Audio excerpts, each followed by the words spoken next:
लेकिन बाबा साहब ने एक मूल मंत्र देकर गया था कि आप लोग शिक्षित हो जाएंगे, संगठित हो जाएंगे तो राज्य और अल्पसंख्यक को पढ़ेंगे, और राज्य और अल्पसंख्यक को जब आप पढ़ेंगे श्री श्रीमती गुरु रविदास जी की 647वीं जयंती पे हार्दिक बधाई एवं हार्दिक शुभकामनाएं दे रहा हूं। और मैं कामना कर रहा हूं कि जो रविदास जी चाहते थे, वास्तव में रविदास का दर्शन क्या था, रविदास की जयंती हम क्यों मनाना चाह रहे हैं, बहुत बड़ा ये विषय बाबू। आज के परिवेश में देखा जाए तो आज हर मनुष्य जन्म लेता है, मर जाता है, उसकी जयंती क्यों नहीं मनाई जाती है।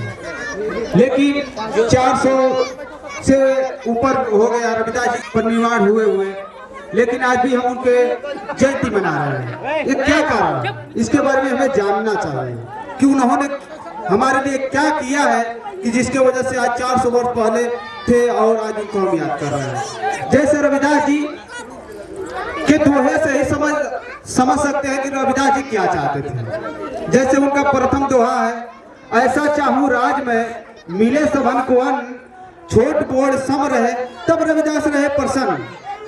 हमारे जो महापुरुष थे, समाज में जो कुरीतियां हैं उसको दूर करने के लिए उन्होंने आंदोलन छेड़ा था, न कि धार्मिक आंदोलन छोड़ा था। धार्मिक आंदोलन कभी नहीं किए। अगर धार्मिक आंदोलन किए होते तो धर्म के बारे में कहते कि नहीं ईश्वर की कल्पना करो, लेकिन संत शिरोमणि गुरु रविदास ने हमेशा समानता की बात की है। वो कभी भी चाहते थे कि जो मनुष्य पृथ्वी पे जन्म लिया है, प्रकृति से जन्म लिया है, तो उसको मनुष्य का ही दर्जा दिया जाए, चाहे गरीब हो चाहे अमीर हो। उसके बाद आते हैं कबीरदास भी समानता की बात करते हैं। उसके बाद ज्योतिबा फूले हैं, ज्योतिबा फूले जी भी वही कहते हैं कि विद्या बीन मति गई, मति बीन गति गई, गति बीन नीत हुआ, नीत बीन मनुष्य गुलाम होता है। इसका मतलब कि हमारे जितने महापुरुष रहे हैं वो समानता की बात करते थे, शिक्षा की बात करते थे।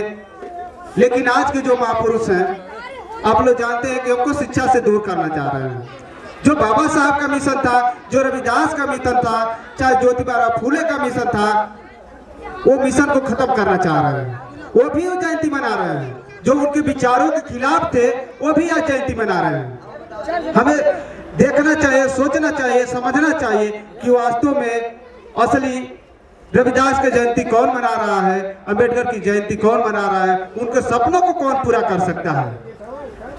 बाबा साहब क्या चाहते थे?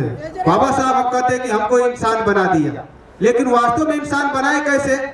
हमें याद करना चाहिए कि हमें भारत में मनुष्य का दर्जा नहीं दिया जाता था, लेकिन बाबा साहब ने जो प्रथम बहिष्कृत हितकारी सभा की वजह से बहिष्कृत हितकारी सभा बनाते हैं, और जो पहला आपको संदेश देते हैं 1924 में जो आंदोलन करते हैं, मनुष्य बनने के लिए हम आंदोलन करते हैं। 1924 में हमको मनुष्य बनने का दर्जा प्राप्त होता है।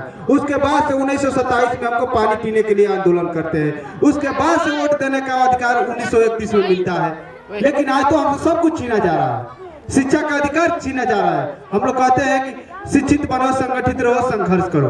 बाबा साहब का नारा बहुत सभी लोग इस स्लोगन को याद करते हैं, लेकिन आज तो शिक्षा का बाजारीकरण कर दिया गया है। जो गरीब मजदूर को शिक्षा बाबा साहब दिया करते थे और देना चाहते थे कि हर मनुष्य को एक ही समान शिक्षा हो, उस शिक्षा का बाजारीकरण करके शिक्षा से हमारे लोगों को वंचित किया जा रहा है। लेकिन हमारे लोग आवाज नहीं उठा रहे हैं।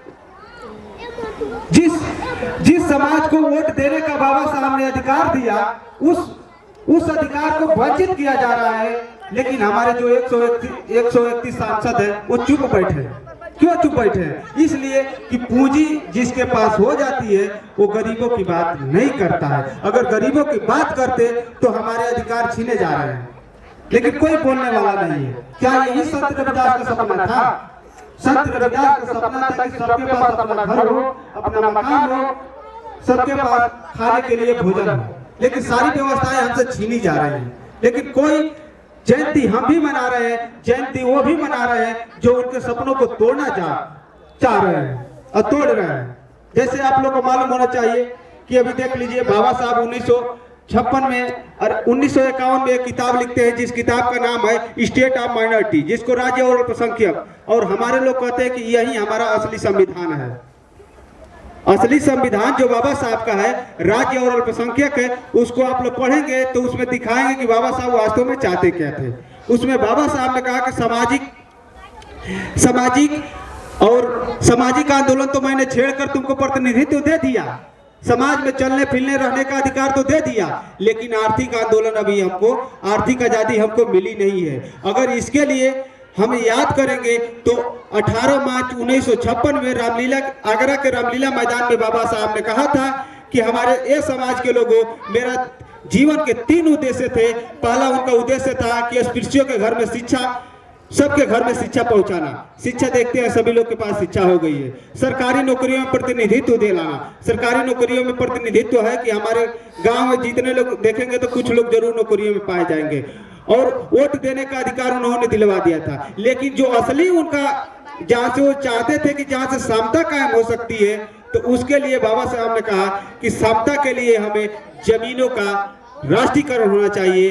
राष्ट्रीयकरण अगर जमीनों का आज तक हो जाता तो जमीन सबके पास होती, किसी के 500 बीघा नहीं होता, किसी के रहने के लिए घर नहीं होता। जिसके पास जमीन होती है उसके इज्जत के साथ कोई खिलवाड़ नहीं करता। ये बाबा साहब कहते हैं, हम नहीं कह रहे हैं। बाबा साहब जमीनों के लिए आंदोलन करना चाहते थे लेकिन चले गए। 18 मार्च 1956 और 6 दिसंबर में कंपेयर करेंगे तो 3-4 महीना होगा, उसके बाद से बाबा साहब चले जाते हैं। अगर बाबा साहब होते तो जमीनों के लिए आंदोलन छेड़ते और हमको जमीनों उपलब्ध कराते। लेकिन बाबा साहब ने एक मूल मंत्र देकर गया था कि आप लोग शिक्षित हो जाएंगे, संगठित हो जाएंगे तो राज्य और अल्पसंख्यक को पढ़ेंगे, और राज्य और अल्पसंख्यक को जब आप पढ़ेंगे तब जाकर आप उसके लिए आंदोलन कर सकते हैं, समता के लिए आंदोलन कर सकते हैं। अगर समता नहीं कायम होगा तो विषमता कायम होगी, और विषमता से पीड़ित लोग एक दिन आंदोलन करके इस राजतंत्र को खत्म कर देंगे, इस लोकतंत्र को खत्म कर देंगे। इसलिए मैं सम्मानित साथियों आप लोगों से यही आगाह कर रहा हूं कि अगर सच्ची जयंती तभी हो सकती है जब उनके बताए गए मार्गों का अनुसरण करके शिक्षित बनो, संगठित रहो, संघर्ष करो का नारा देते हुए, और जो रविदास जी चाहते थे कि ऐसा चाहो राज में मिले सबन को अन्न, वो वाणी तभी पूरा हो सकती है जब सबके पास उपलब्ध धन हो जाएगा। केवल एक व्यक्ति के पास धन हो जाएगा तो उसको गुरूर हो जाता है और वो कुछ हो नहीं पाता है। तो इसीलिए हमें क्या करना चाहिए कि अपने जितने पड़ोस में गरीब लोग हैं जिनको भोजन न उपलब्ध होता हो उनको भोजन देने की व्यवस्था कराएं। और दूसरी बात ये रही कि शिक्षा से जो वंचित है, जो शिक्षित नहीं हो पा रहे हैं, उनको शिक्षा के प्रति आप लोग अग्रसर करिए। इसलिए कि आप लोग बताइए कि जिसके पास शिक्षा होता है उसके सारे अधिकार मिल जाते हैं, और जो शिक्षित नहीं होता है उसको कोई अधिकार नहीं मिलता है। जैसे देख लेंगे कि मुसहर होता है, अगर वो भी समाज में होता तो उसको भी शिक्षा मिलती तो वो अपने कल्चर में चेंज करता। बहुत सारी बातें हैं, अब अपनी बात को मैं विराम दूंगा। बहुत कई जगह से बोल बोल कर हम लोग थक भी गए हैं। तो हम लोग के बीच में है आकाशदीप भैया, इन्होंने कहा कि नहीं चलिए आप लोग थोड़ा 2 मिनट बात हो जाएगी। हमेशा हम लोग के लिए आकाशदीप भैया सहयोग करते रहते हैं। हम लोग मिशन का काम करते हैं, गांव गांव जाकर लोगों को बताने का काम करते हैं कि बाबा साहब और कांसी राम का मिशन क्या था, जिसमें ये सभी सामाजिक लोग सहयोग करते हैं। मेरे जीवन का उद्देश्य हो गया है, मेरे जीवन का उद्देश्य है समता मूलक समाज का निर्माण करना। इसके लिए मैं अपने टोटल जीवन निर्वाह करती हूँ। मेरा जितना आज से जीवन है मैं इस समाज के लिए समर्पित कर दिया हूँ। और जब तक एक कायम नहीं होगा, जब तक आर्थिक गैर बराबरी दूर नहीं होगी, तब तक इस मिशन को मैं चलाता रहूंगा। और इसमें हमारे जितने साथी हैं, चाहे आकाशदीप जी हो, चाहे अखिलेश जी हो, चाहे हमारे साथ धनंजय जी चल कर आए हैं, ये एक यूनिटी है जो हमेशा एक साथ किसी भी प्रकार का आंदोलन खड़ा करना होता है तो हम लोग के साथ मिलकर ये लोग खड़ा करा देते हैं, और हम लोग आंदोलन करते हैं तो निष्प्रभाव हो जाता है। तो ये कम्युनिटी बन रही है कि नहीं, हमें जमीने में भी हिस्सेदारी के लिए आंदोलन करना चाहिए। इसके लिए मैं एक पर्चा लिखा हूँ, वो पर्चा जल्द ही उपलब्ध हो जाएगा। उसमें जमीनों के बारे में लिखा गया है कि अगर एक परिवार मतलब एक पीडीएस परिवार, पीडीएस बोलते हैं, पीडीएस परिवार में 5 लोग होते हैं, और अभी जमीनों का जो गणना हुआ है, अगर जितनी भारत में जमीनें हैं उस जमीनों में इतनी है कि हर मतलब एक परिवार को 2 एकड़ जमीनें मिल सकती हैं। 2 एकड़ मतलब 3 बीघा तक अभी जमीनें मिल सकती हैं। पूर्व राष्ट्रपति कराए थे, फिर ये निर्वाचन आयोग कराया है। ये जमीनों का गणना हो चुका है। एक बार KR नारायण राष्ट्रपति थे, वो भी कराए थे। फिर एक बार 1972 में बिसारा जी कराए थे। उस समय 3.5 एकड़ जमीनें थी। एक PDS परिवार को 3.5 एकड़ जमीनें मिल सकती थी। जो गणना तो हो गया है, लेकिन क्या इसके लिए कोई आंदोलन किया है? कोई नहीं किया है। इसके लिए आंदोलन होना चाहिए और इसके लिए हम लोग कमेटी तैयार कर रहे हैं कि नहीं, हम भारत के वासी हैं तो हमें भी जमीन रखने का अधिकार होना चाहिए, हमें भी पढ़ने का अधिकार होना चाहिए। आप लोग को जानना चाहिए कि हमारे मजदूर जो थे, मजदूरी करते थे, उनको मजदूरी नहीं मिलती थी तो वो आंदोलन करते थे। लेकिन अब आंदोलन करने का दैवीय अधिकार, जिसको बाबा साहब 1944 में बनाया था कि आप 12 घंटे ड्यूटी नहीं कर सकते हैं, 8 घंटे ड्यूटी कर सकते हैं।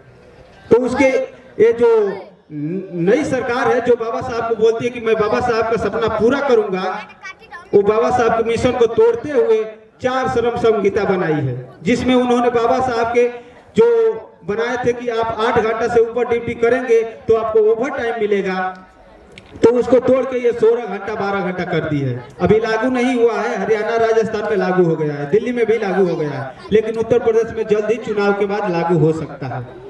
वो बाबा साहब इसलिए बनाए थे कि वो जानते थे कि हमारे समाज के लिए कोई मजदूरी करते हैं, तब बनाए थे।